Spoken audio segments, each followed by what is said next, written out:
August 7, 1942. Dawn breaks over the Solomon Sea, off the northern coast of Guadalcanal.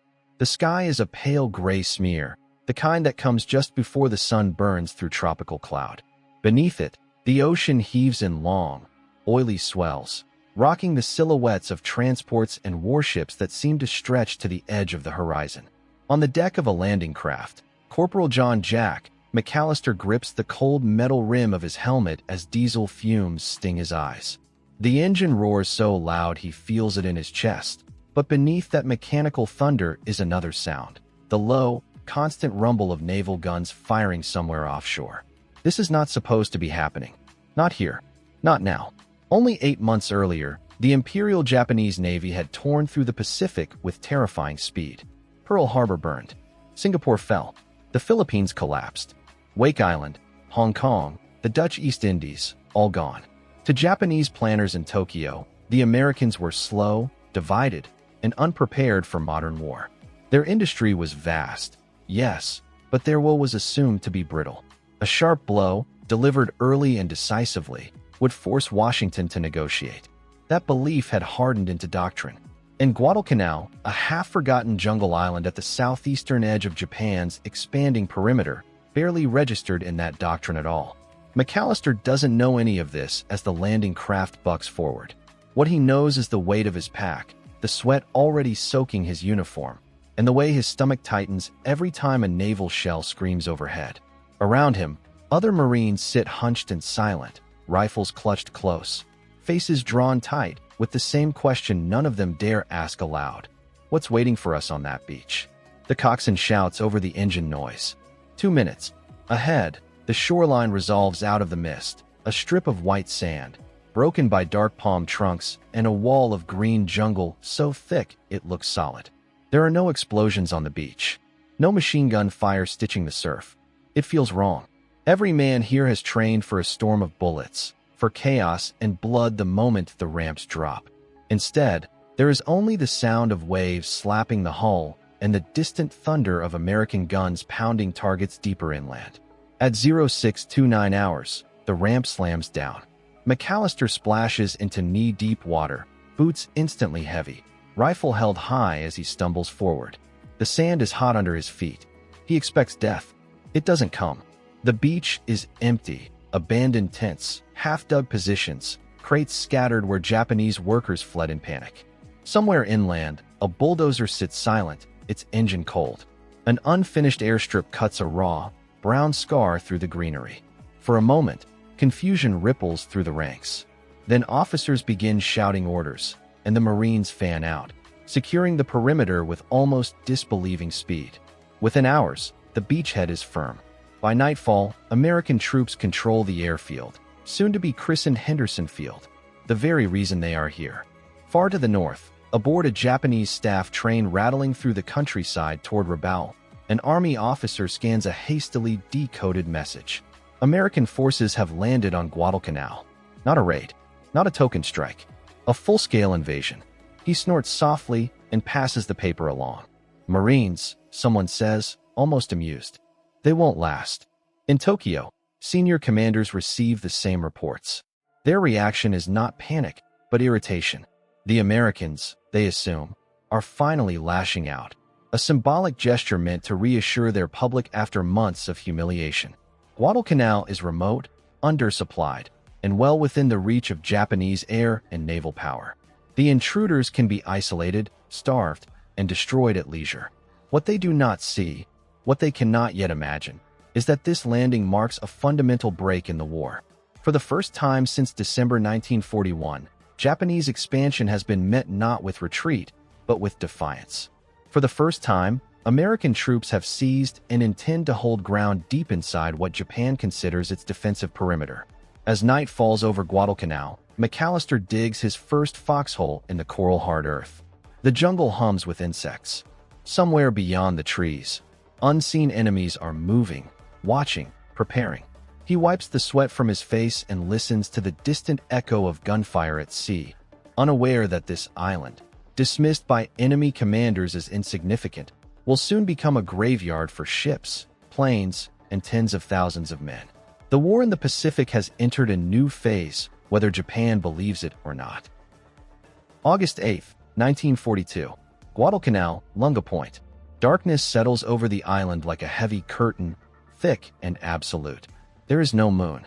The jungle breathes, a living, sweating mass of sound. Insects shrill endlessly. Somewhere in the undergrowth, something large crashes through vines and underbrush, then goes still. Every Marine on the perimeter tightens his grip on his rifle. Corporal McAllister crouches in his shallow foxhole, helmet pushed low, sweat trickling down his spine despite the cooling air. The smell of damp earth and rotting vegetation clings to everything. He has never known a night like this. It feels less like silence and more like being watched by the island itself. The order comes down quietly. No smoking, no lights, no unnecessary movement. Japanese patrols are expected. Everyone has heard the stories, sudden screams in the dark, bayonets flashing out of nowhere, entire positions wiped out before a shot can be fired. The veterans, few as they are, whisper warnings to the replacements. Listen, don't sleep. If you hear something, wake the man next to you. Yet the attack does not come. Across the perimeter, flares occasionally hiss into the sky, bathing the jungle edge in harsh white light. Each time, rifles snap up, fingers tense on triggers. Each time, nothing emerges.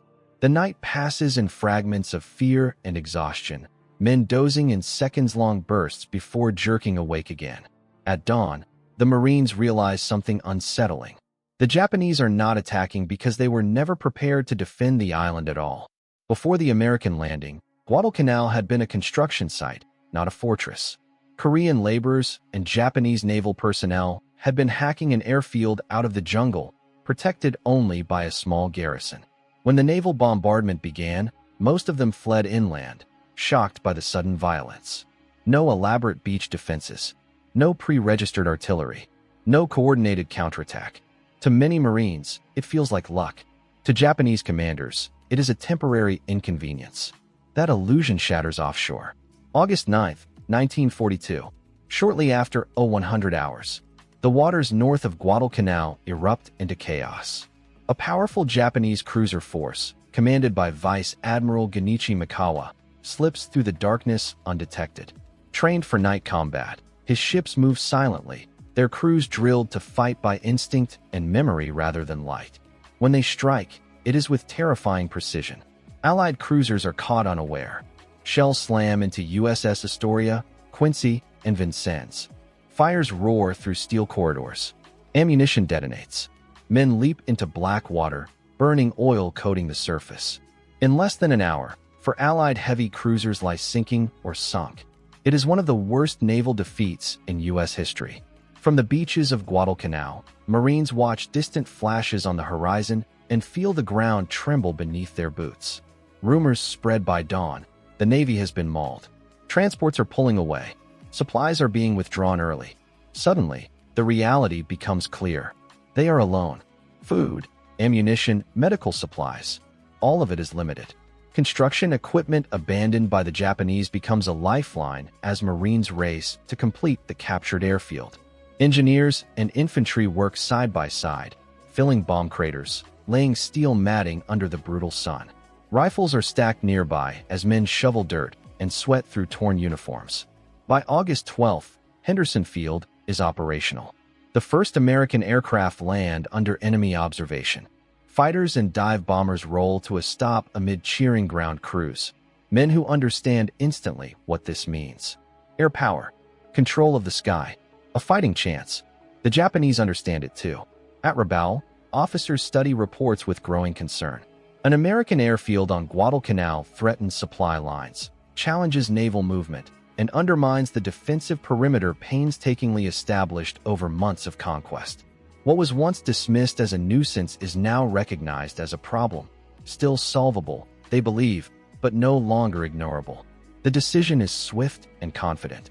Guadalcanal will be retaken, not cautiously, not gradually, but decisively, through aggressive night attacks and rapid reinforcement. Japanese doctrine favors offense, spirit, and annihilation of the enemy over attritional defense. The Americans, they insist, are not built for prolonged hardship. Cut off, harassed, and assaulted repeatedly, they will crack. Back on the island, McAllister cleans his rifle as rain begins to fall, warm, heavy drops that turn dust into mud within minutes. He has not slept properly in days. His rations are already running thin. Somewhere in the jungle, unseen enemy troops are gathering, moving closer each night. The Marines have taken Guadalcanal. Now they must survive it. August 18, 1942. Guadalcanal, west of the Lunga perimeter. The rain comes without warning. A sudden tropical deluge that turns trails into rivers and foxholes into muddy pits. Corporal McAllister pulls his poncho tighter as water seeps through seams he didn't know existed. His socks are perpetually wet now. So are his boots. So is everything else. The jungle is closing in. During the day, the heat is suffocating. At night, the damp chill sinks into bone and muscle. Men cough endlessly, some from malaria, others from exhaustion or the mold creeping into lungs and clothing alike. Dysentery spreads quietly. Every step off the beaten path risks leeches, thorns, or worse, a sudden crack of rifle fire from an unseen enemy. Japanese forces have begun probing the American lines. They come at night, slipping through elephant grass and tangled vines with eerie silence. Sometimes a flare goes up and freezes figures mid-stride, bayonets glinting for a split second before gunfire erupts. Other times, a scream pierces the darkness and stops just as suddenly, leaving only the buzzing of insects behind. No one ever sees what happened, but in the morning there are empty positions and blood-stained earth. The Marines are learning fast and painfully. They dig deeper. They wire trip flares and string cans along the jungle edge. They learn to shoot at shadows, at sound, at instinct. Sleep becomes a luxury measured in minutes, not hours. Coffee is hoarded like medicine. Cigarettes are traded like currency. And still, the Japanese keep coming. To the enemy, these are not mere patrols. They are rehearsals. On August 19th, the first organized counterattack slams into the American perimeter near the Ilu River, a shallow, twisting stream misidentified on U.S. maps as the Tenaru. Colonel Kayaneo Ichiki, a veteran officer brimming with confidence, believes he faces a disorganized enemy barely clinging to the coast. His orders are simple: attack immediately, crush the Americans, and reclaim the airfield. Ichiki underestimates everything.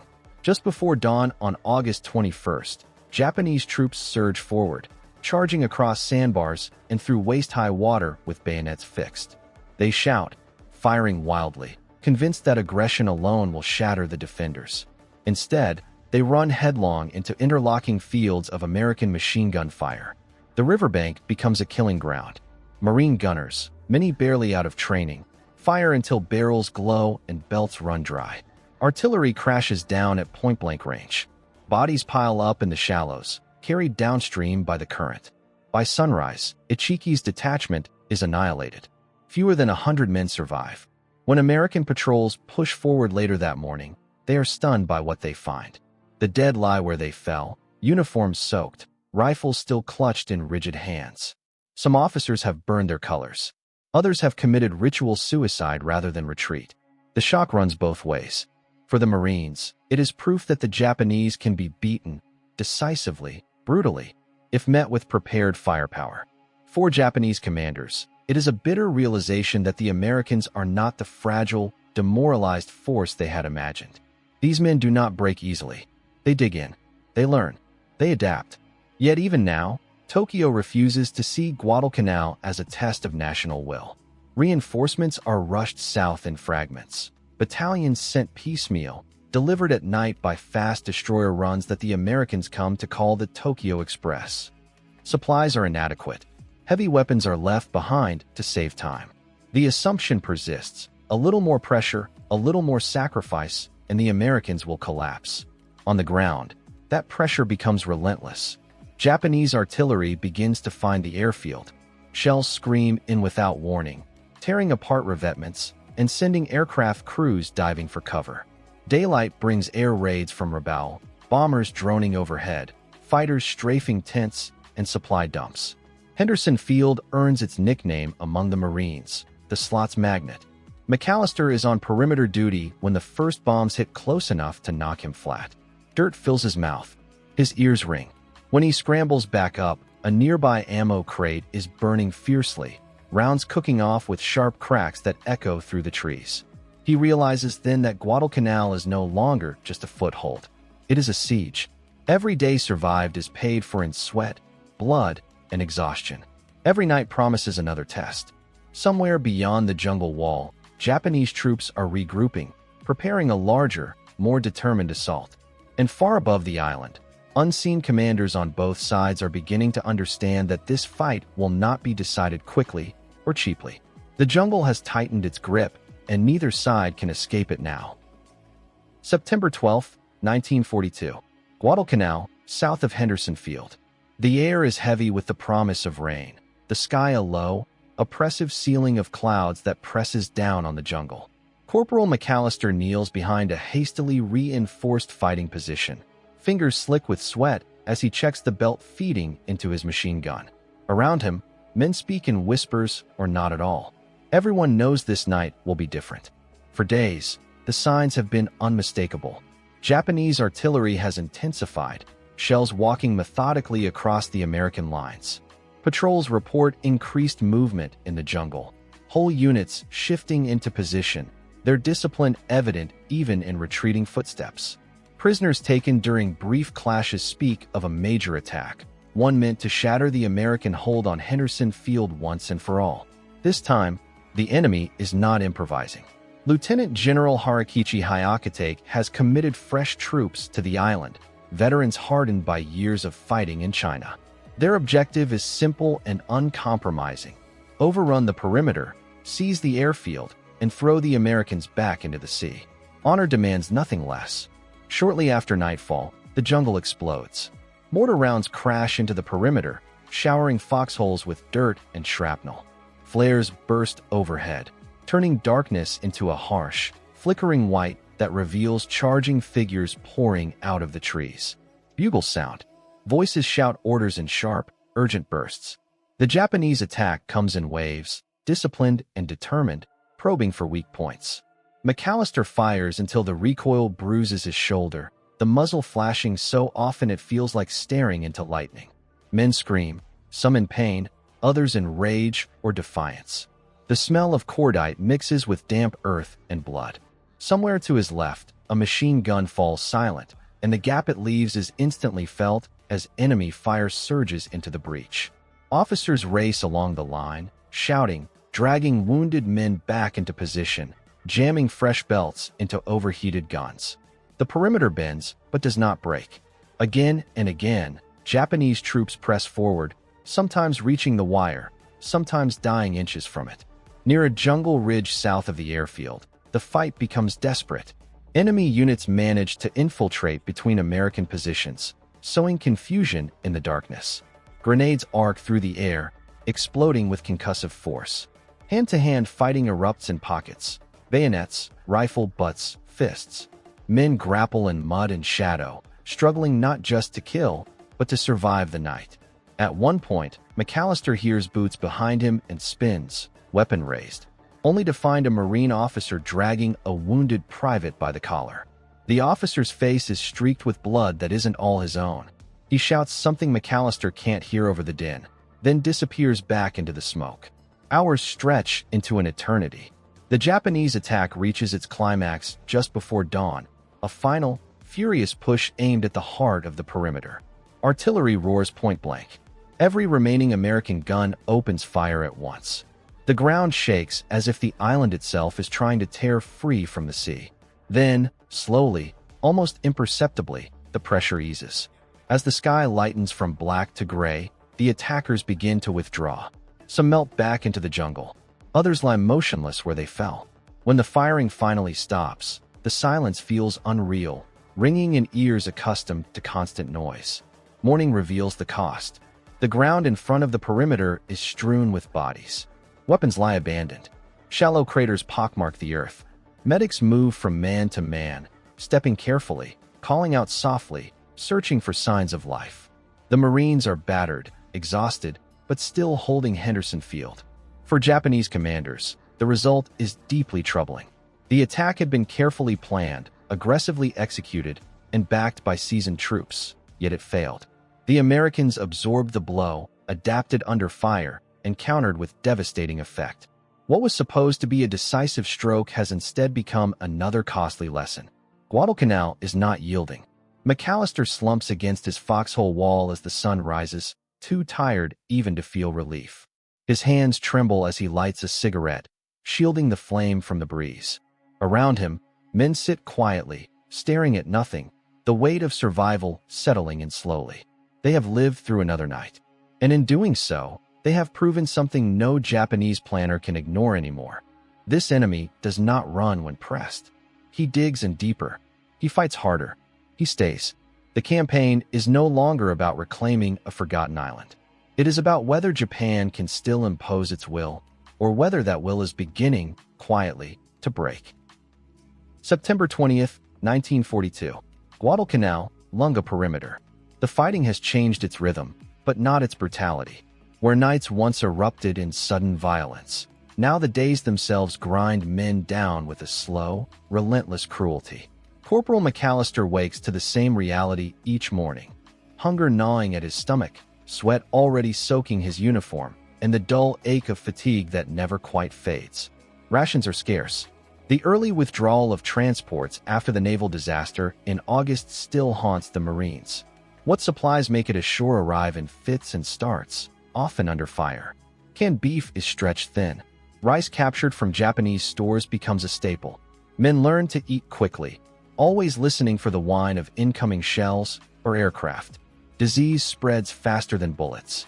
Malaria, dysentery, fungal infections, they creep through the ranks invisibly, sapping strength and morale.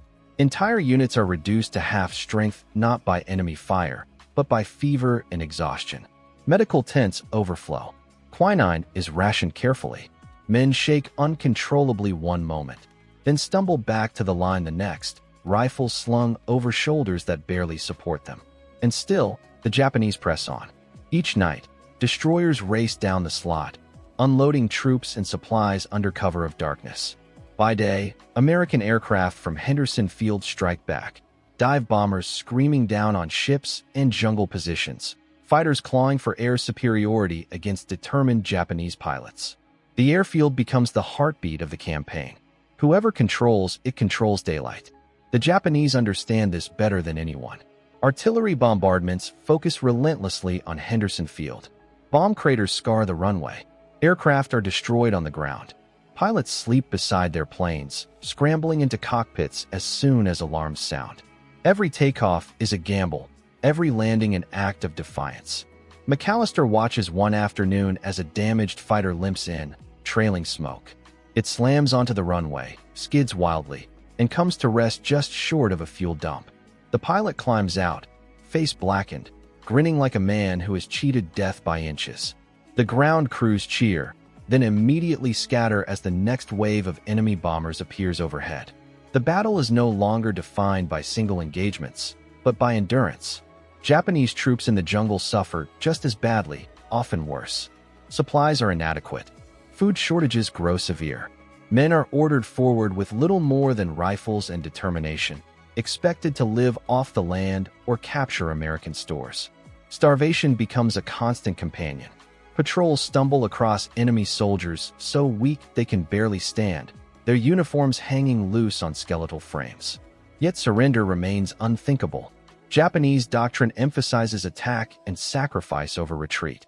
Units ordered to advance do so, regardless of condition, regardless of odds. The result is a slow bleeding away of experienced troops, replaced by fresh reinforcements who face the same fate in turn. Commanders on both sides begin to grasp the truth. Guadalcanal is becoming a battle of attrition, and Japan is ill-equipped for such a fight. In Tokyo, strategic debates grow sharper. Resources are finite. The empire's perimeter stretches from the Aleutians to New Guinea. Every ship sunk, every aircraft lost, every veteran killed on Guadalcanal weakens defenses elsewhere. Still, pride and momentum demand victory. To abandon the island now would be to admit that the Americans have forced Japan onto the defensive. That admission is intolerable. On the ground, McAllister and his comrades sense the shift even if they cannot name it. The Japanese attacks are still fierce, but less coordinated. Prisoners, rare as they are, speak of hunger and confusion. Patrol reports note abandoned equipment, half-dug positions, signs of desperation. One night, after a brief firefight, McAllister finds himself staring at a fallen enemy soldier no older than himself. The man's pack is nearly empty. Inside, there is no food, only a few personal items wrapped carefully in cloth. McAllister looks away, unsettled by how thin the line between them suddenly feels. The island has stripped away illusions on both sides. For the Americans, Guadalcanal proves they can fight, endure, and win against a determined enemy in the harshest conditions imaginable. For the Japanese, it begins to reveal a darker truth, that courage and aggression alone cannot overcome shortages, distance, and a foe who refuses to be intimidated. As September drags on, the jungle continues to claim its toll. Men collapse from fever. Shells fall without warning. Aircraft duel overhead, spiraling into the sea in plumes of smoke and flame. Every sunrise feels earned. Every sunset brings fresh dread. Guadalcanal grinds on, relentless and unforgiving, forcing both empires to confront the limits of their strength. And the question looming over the island grows sharper with each passing day. How much more can either side endure before something finally gives? October 11th, 1942. Iron Bottom Sound, north of Guadalcanal. The night sea is deceptively calm, its surface broken only by the wakes of warships slicing through black water. Corporal McAllister cannot see them from his foxhole, but he feels the distant concussion of naval gunfire roll through the island like muted thunder. Everyone on Guadalcanal has learned to read those sounds. They know when the Navy is fighting for them, and when it is losing. This night, something is different. For weeks, Japanese destroyers have dominated these waters after dark, delivering troops and supplies with near impunity. The Tokyo Express has become a nightly curse, a reminder that even when Henderson Field controls the sky by day, the sea remains contested. Each successful run brings fresh enemy soldiers, more artillery, more suffering. But off Cape Esperance, the balance shifts. An American cruiser-destroyer force, radar-equipped and better coordinated than before, intercepts a Japanese bombardment group in the darkness. When the shooting starts, it is sudden and precise. Shells find their marks. Japanese ships are caught mid-maneuver, silhouettes exposed against burning wrecks. By dawn, the Japanese have lost a cruiser and a destroyer. The Americans have taken damage, but they remain afloat. For the first time, the Imperial Navy has been checked in night action near Guadalcanal. On the island, the effect is immediate and electric. Supplies arrive in slightly greater quantities. Artillery fire from the sea lessens. The Japanese reinforcements arriving thereafter are fewer, lighter, and more desperate. The Express still runs, but it is no longer unchallenged. McAllister notices the change in subtler ways. Fewer enemy patrols probe the perimeter at night. The attacks, when they come, lack the confidence they once carried. Prisoners whisper of ships sunk, of comrades lost before even reaching shore. The jungle, once crawling with movement, seems quieter, though no less dangerous. Yet the Japanese are not finished. October 23, 1942. The largest ground assault of the campaign slams into the American lines. This time, it comes not as a reckless charge, but as a coordinated effort aimed at weak points identified through weeks of reconnaissance. Artillery pounds the perimeter. Infantry advances through ravines and elephant grass, seeking gaps. For 2 nights and a day, the fighting rages. Machine guns chatter until barrels glow. Artillery fires so close that concussion knocks men flat. At times, the enemy reaches the wire, only to be thrown back by grenades and bayonet charges. The ground becomes a churned wasteland of mud, blood, and shattered equipment. When it ends, the Japanese have suffered catastrophic losses. Their best remaining units are shattered. Survivors retreat into the jungle, carrying wounded who will not live long without food or medicine. The attack that was meant to decide Guadalcanal instead drains the last reserves of offensive strength Japan can muster on the island. Far offshore, even larger forces clash. October 26, 1942. Carrier aircraft roar into the sky as 2 fleets collide in the Battle of the Santa Cruz Islands. Planes duel high above the ocean. Ships maneuver desperately beneath falling bombs and torpedoes. Both sides take losses, but Japan's most experienced pilots, men who carried the empire to victory in 1941 and early 1942, are killed in numbers that cannot be replaced. The Americans lose ships. Japan loses something far more precious. Back on Guadalcanal, McAllister learns of the battle days later through fragments of rumor and official briefings. He does not understand carrier doctrine or pilot training pipelines. What he understands is simpler: enemy air raids are fewer. Japanese attacks feel weaker. The pressure that once threatened to crush the perimeter is easing. Slowly, almost imperceptibly, the siege is turning. Japanese commanders now face an impossible equation. Every attempt to retake Guadalcanal costs ships, planes, and men Japan cannot afford to lose. Every day the Americans hold Henderson Field strengthens their position and weakens Japan's broader defense. The mocking confidence of August is gone. In its place is a grim realization spreading through command rooms from Rabaul to Tokyo. Guadalcanal has become a trap. A battle meant to destroy American resolve is instead bleeding Japan's elite forces dry. As October fades toward November, McAllister watches the sun sink behind the jungle, painting the sky in deep red. He feels no triumph, only exhaustion and a wary sense that something fundamental has shifted. The enemy still fights. The island still kills. But the momentum, at last, is no longer against them. November 12, 1942. Guadalcanal, Henderson Field perimeter. The air smells wrong. Sharp, metallic, heavy with rain and cordite. Corporal McAllister has learned to trust that instinct. It usually means something big is coming. For days, Japanese movements have intensified again. Not the scattered desperation of starving patrols, but organized preparation. Ammunition dumps are camouflaged. Troops move at night in disciplined columns. Artillery fire increases in range and accuracy. Prisoners, when captured, speak of a final effort. One last, overwhelming blow meant to erase the humiliation of months of failure. This time, the Japanese are committing everything. Far out at sea, powerful naval forces converge on Guadalcanal. Battleships, cruisers, destroyers. Their objective is clear: smash Henderson Field into useless rubble, land fresh troops in force, and finally break the American grip on the island. If the airfield falls, the Marines will be isolated beyond hope of reinforcement. On the night of November 12th, the ocean ignites. American and Japanese warships collide at point-blank range in Iron Bottom Sound. The fighting is chaotic, brutal, and intimate. Muzzle flashes lighting steel hulls at distances so close crews can hear enemy voices over the roar of guns. Searchlights snap on and off. Torpedoes streak through black water. Ships burn, collide, and sink in confusion. From the island, McAllister hears it all: the rolling thunder of heavy guns, the distant explosions that seem to tear the night apart. The sky flashes red and orange beyond the palms, as if the horizon itself is on fire.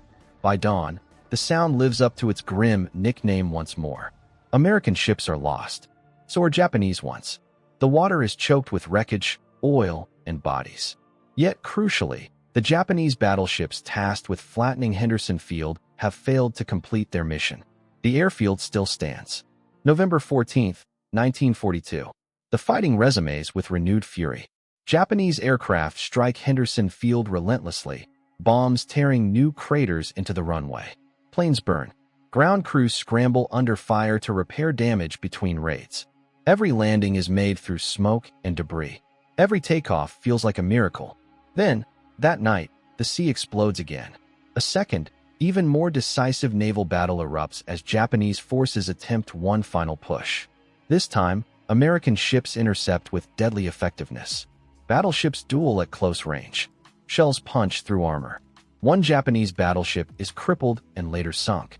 Another is forced to withdraw. By the morning of November 15th, the outcome is unmistakable. Japan has lost the naval battle for Guadalcanal. On the island, the effect is immediate. Japanese bombardment slackens. No massive troop landings follow. Instead of fresh units, only scattered survivors reach shore, exhausted and leaderless. The carefully planned offensive collapses into fragments. McAllister walks past the wreckage of aircraft and shattered revetments at Henderson Field, stepping around debris that smells of burned fuel and scorched earth. He sees pilots with hollow eyes and ground crews barely able to stand, yet still working, still fighting.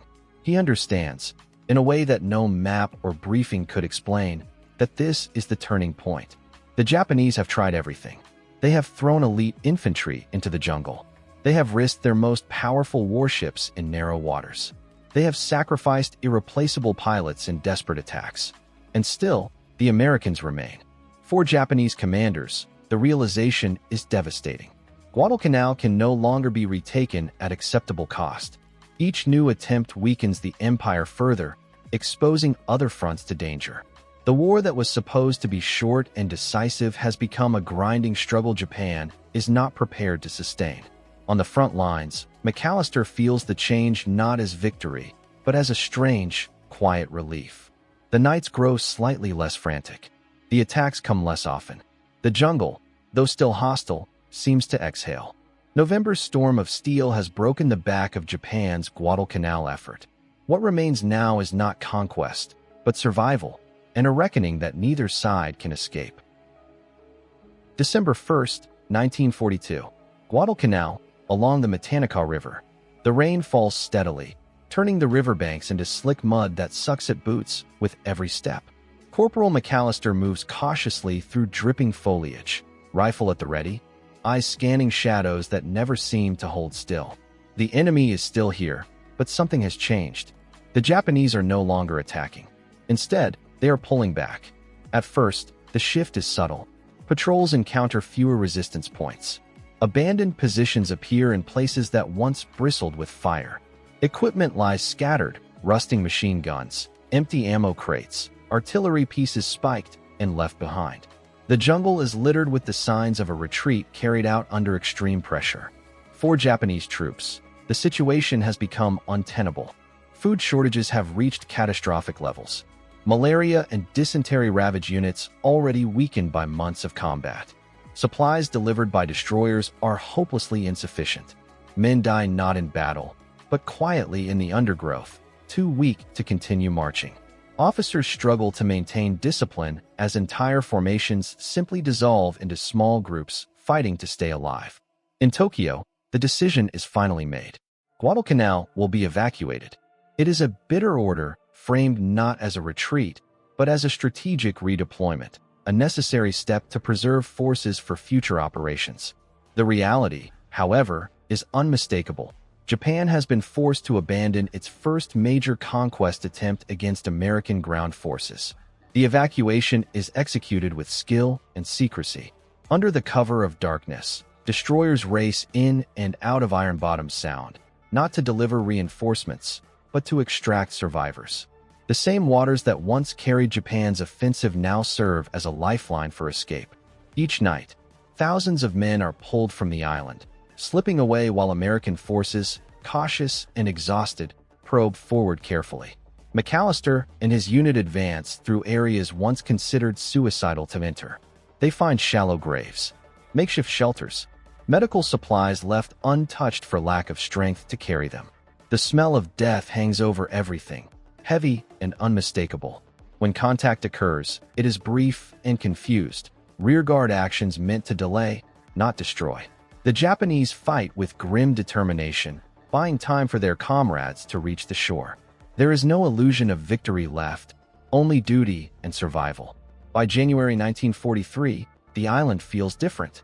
The constant pressure that defined the early months is gone. Henderson Field operates with relative freedom. Supplies arrive more regularly. Reinforcements land without the same desperate urgency. The Marines, gaunt and hardened beyond recognition, begin to understand that the nightmare may finally be ending. On February 9, 1943, American patrols reach the western tip of Guadalcanal and find it empty. The campaign is over.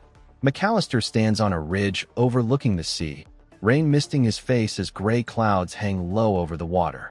There is no celebration, no cheering, only a quiet, exhausted recognition of what has been endured and what has been accomplished. Guadalcanal has been held. For Japan, the consequences are profound.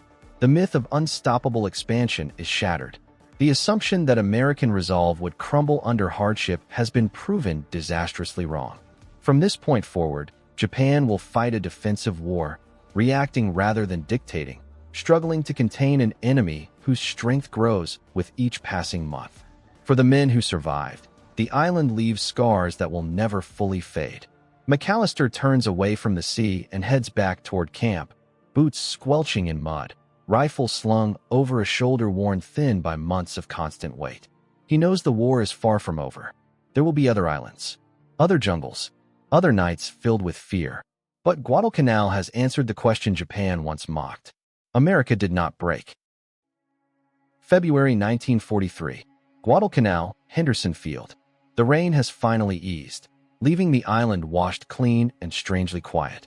Where artillery once thundered day and night, there is now only the distant drone of aircraft engines and the constant murmur of the jungle. Corporal McAllister walks along the edge of the runway, past wrecked planes pushed aside like discarded bones.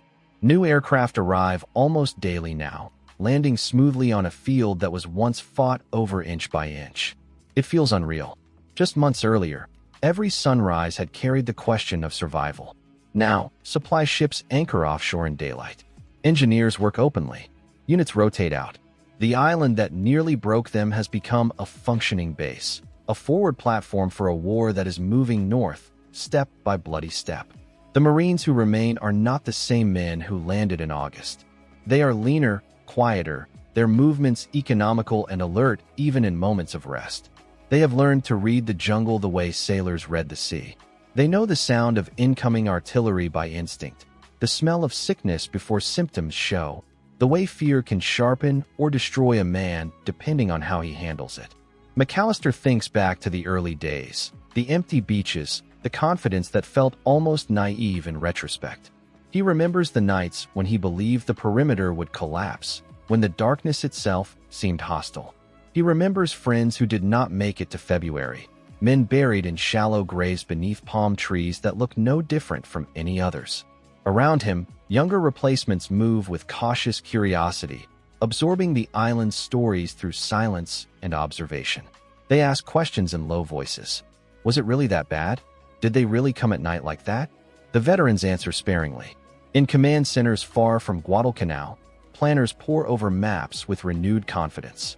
The victory here has done more than secure an island. It has rewritten assumptions.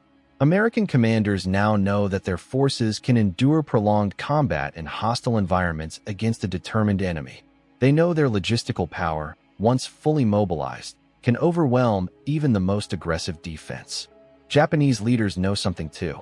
They know that the war they envisioned, swift, decisive, and controlled, no longer exists. Guadalcanal has consumed elite units, irreplaceable pilots, precious ships. The empire must now defend an ever-shrinking perimeter against an enemy growing stronger by the month. The shift is not loud or dramatic. There is no single proclamation announcing the change. It is felt instead in planning rooms, in supply calculations, in the uneasy awareness that time now favors the United States.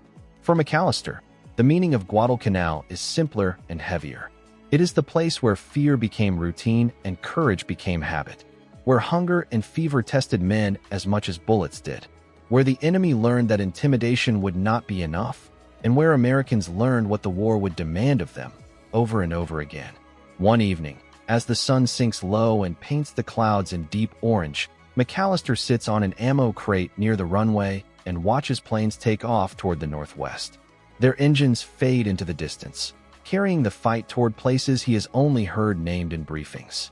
New Georgia, Bougainville, Rabaul. The road ahead is long, and it will be paid for in lives just as Guadalcanal was. But the uncertainty that once gnawed at him is gone. In its place is a hard-earned certainty, forged in jungle nights and burning seas. If they could survive Guadalcanal, they could survive anything the Pacific had left to throw at them. The island has spoken, not in victory parades or speeches, but in endurance. And its lesson will echo through every campaign that follows. March 1943, Tokyo. The conference room is quiet in a way that feels unnatural. Maps line the walls, their bold arrows and confident arcs now crossed out, redrawn, amended again and again. The officers gathered around the table speak in measured tones, but the strain beneath their discipline is unmistakable. Guadalcanal is no longer marked as a battlefield. It is marked as a warning.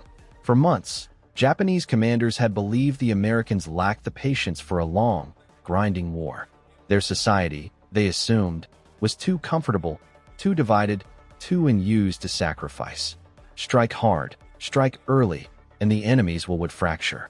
Guadalcanal was meant to be proof of that theory, a place where an overextended American force would be isolated, bled, and destroyed. Instead, it became proof of the opposite. Reports from surviving officers paint a grim picture. American troops fought not with reckless bravado, but with methodical persistence. When attacked, they adapted. When starved, they endured. When outmatched at sea, they learned and returned stronger. The Japanese advantages in night fighting, in spirit, in early momentum, all were slowly neutralized by logistics, air power, and an enemy unwilling to concede ground. Perhaps most unsettling of all was the American response to loss. Ships sank in Iron Bottom Sound. Entire units were wiped out in jungle fighting. Aircraft burned on Henderson Field. Yet instead of retreat, the Americans replaced what was lost. More ships, more planes, more men. Each defeat was absorbed, studied, and answered with greater force. For an empire that had built its strategy around decisive battles and moral shock, this resilience was devastating. Japanese naval officers, especially, feel the weight of Guadalcanal's lessons. The night battles that once favored them are no longer safe. Radar has changed the rules. The loss of veteran pilots at Santa Cruz and in the skies over the Solomons cannot be undone. Training pipelines cannot replace experience quickly enough. The initiative is slipping. There is anger in these rooms. Anger at faulty intelligence, at underestimating the enemy, at the endless demands Guadalcanal placed on finite resources. But beneath the anger is something more dangerous: doubt. If the Americans could endure Guadalcanal, what would happen when they brought their full industrial power to bear across the Pacific? Some officers voice uncomfortable truths. The perimeter is too large. The distance is too great. The enemy too strong. Others argue fiercely against such thinking, insisting that resolve and sacrifice will yet carry the day. The debate remains unresolved, but the mood has changed forever. Guadalcanal has stripped away certainty. Thousands of miles away, McAllister and his fellow Marines are unaware of these discussions. They are training replacements, cleaning weapons, preparing to move on. But the impact of what they did is already shaping the war in ways they cannot yet see. Japanese strategy shifts from expansion to containment. Plans are redrawn to slow the American advance rather than crush it outright. Islands are fortified. Garrisons are ordered to fight to the last man, buying time rather than victory. Guadalcanal has taught Japan that retreat invites pursuit, and that the Americans, once engaged, will not stop easily. The island that was once dismissed as irrelevant has become a pivot point. It is where mockery gave way to fear, and fear gave way to reluctant respect. Where Japanese commanders realized that their enemy's greatest strength was not a single weapon or tactic, but an ability to endure loss without surrendering purpose. That realization comes too late to change the outcome, but not too late to shape the brutal path ahead. The war will go on. It will be longer, harsher, and far more destructive than anyone in Tokyo had planned. And Guadalcanal will stand as the moment when that future became unavoidable. April 1943. Somewhere in the South Pacific.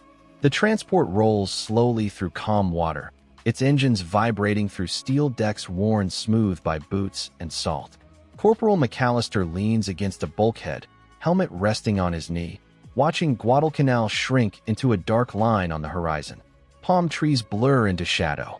The island that consumed 6 months of his life is already receding, but it refuses to let go. No one on board talks much.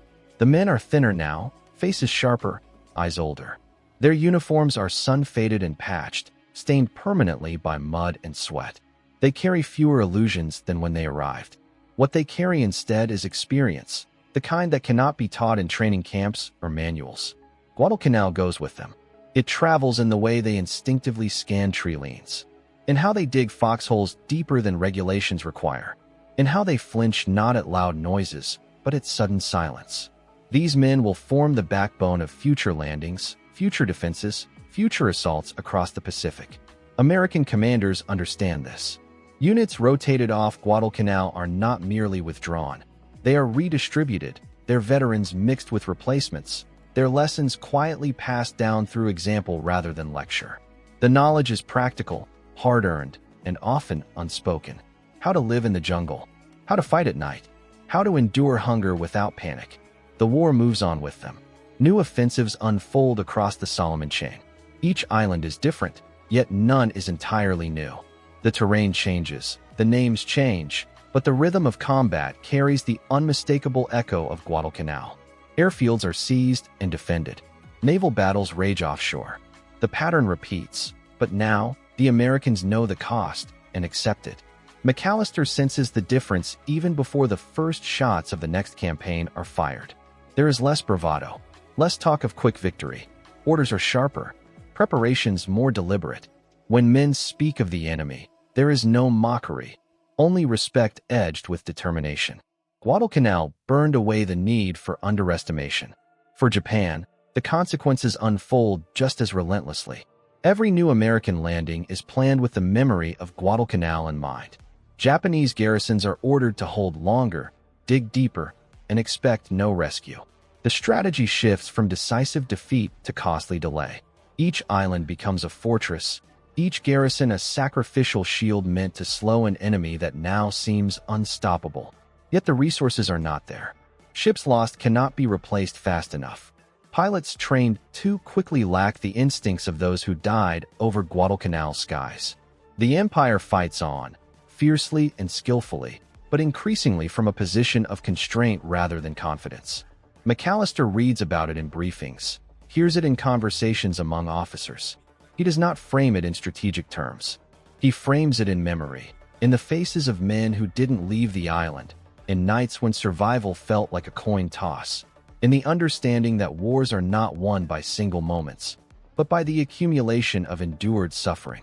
Guadalcanal was the first place where America proved it could pay that price. As the transport steams onward, the horizon ahead grows brighter. Another island waits. Another fight. McAllister adjusts his grip on his rifle, feeling the familiar weight settle into his hands. He does not know how many more battles lie ahead, or whether he will see the end of the war. What he knows is this: when the test came, when the enemy mocked an expected collapse, they held.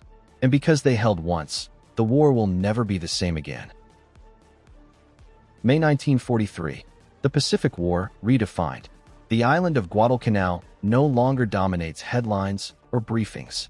New battles have taken its place. New names, new coordinates, new objectives.